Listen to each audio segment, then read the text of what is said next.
আমি কি ক'ব লাগিব যে বাস্তৱত ঘটি থকা ঘটনাবিলাকৰ শৈল্পিক ৰূপত উপস্থাপন কৰাই হ'ল নাটক।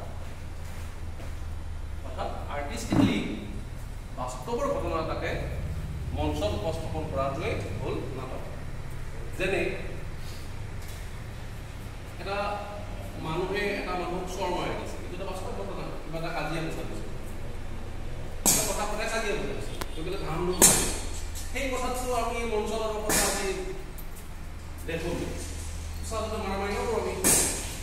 তো আমি কি কৰোঁ, মিউজিক টিউজিক থাকে হ'লেও এনে কিছুমান এটা মাইডিয়া বুলি দেখুৱাওঁ, দেখি ই কি কৰে কান্দাৰ বা দুখ পোৱাৰ।